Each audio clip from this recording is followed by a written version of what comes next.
You ain't never met a dude like me. You ain't never met a guy like me. Never met a player fly like me. At first glance, Shelton Douthett appears to be anything but ordinary. I always get the typical, hey, you should be on the field, the locker room's that way, and then la la la.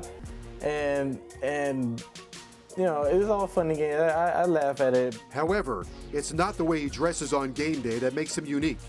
22-year-old Shelton has been attending UM games since he was 4. My mother, who was a City of Miami police officer, she was working security down at the Orange Bowl, and she gave my dad tickets, and he took us to a Canes game. I used to like to carry my kids around with me everywhere I went. Every, you know, any event that they could attend, I would let them go. I remember that day. I had so much fun. I was so excited. I mean, I didn't know what Canes football was, but right then and there, I knew I was going to be a Canes fan. This is how this all started. We just got hooked from there, and it's just been the Canes ever since. Shelton's older brother, Wayne, was also a big fan. For them, watching University of Miami football was not only a distraction, it gave two very different boys a love they could share.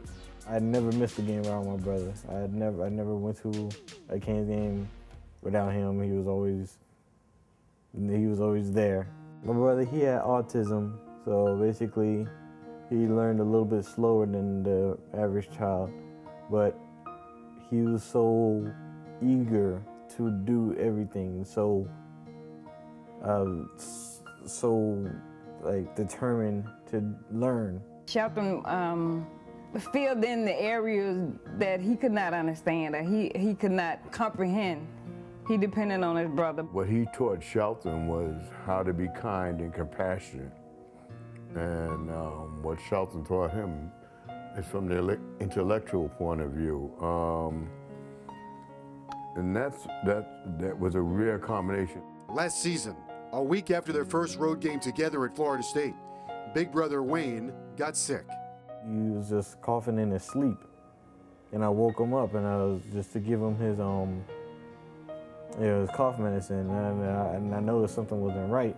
Came to find out he had pneumonia, and the bacteria had ate a small hole in his heart, and as serious as it made that sound, it was treatable. It was okay.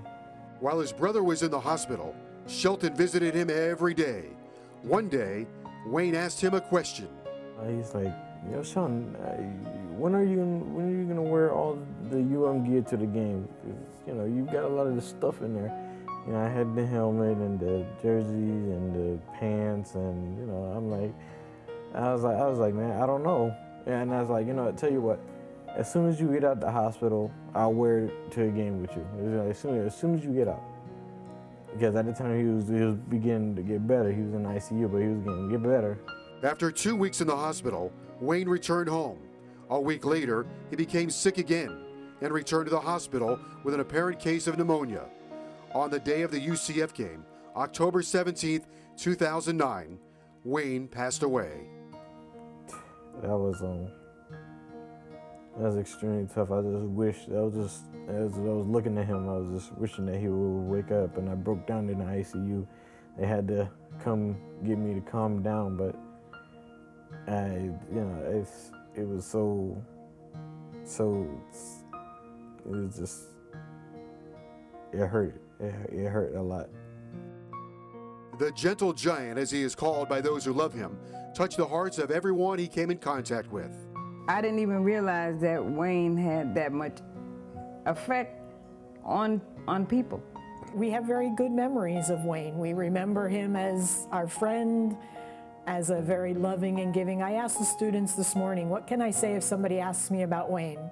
Tell them he was a good person, he was kind, he was helpful, he's our friend, and those are still the memories that they carry with Wayne. Later that season, when it was announced that Miami would play in the Champs Sports Bowl, Shelton knew it was the right time to honor his brother's memory. I was thinking to myself, like, how can I give back to him? After, you know, basically 20 years of being there for me and being that being my right-hand man, how can I say thank you? So I decided to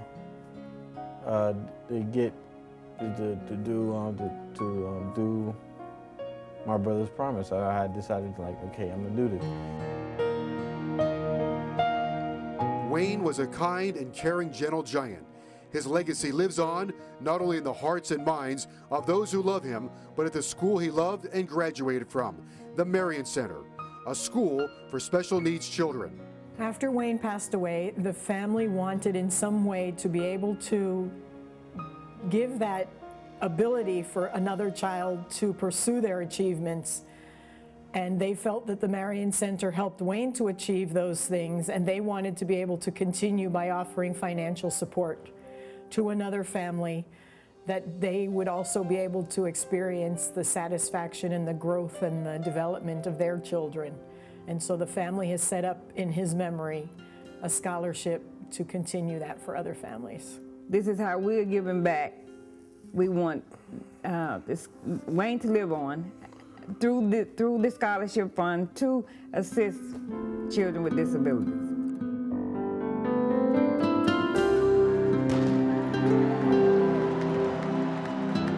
Shelton is a season ticket holder and attends all the games. So the next time you see him walking through the parking lot, dressed up for the game, say hello. Somebody told me, and he said, "Hey, look at that stupid guy wearing a uniform." I said, and I explained to my coworker, I said, did you explain to him why he wears that uniform? I couldn't let the last promise from him go, so I had to do what I had to do, and I wanted to get it done no matter what. And it's like, as long as, you know, my brother's happy, and I feel like I'm, you know, keeping that promise.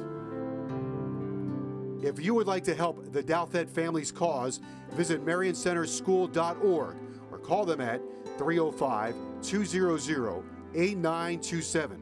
The Marion Center helps families and children with special needs achieve their full potential.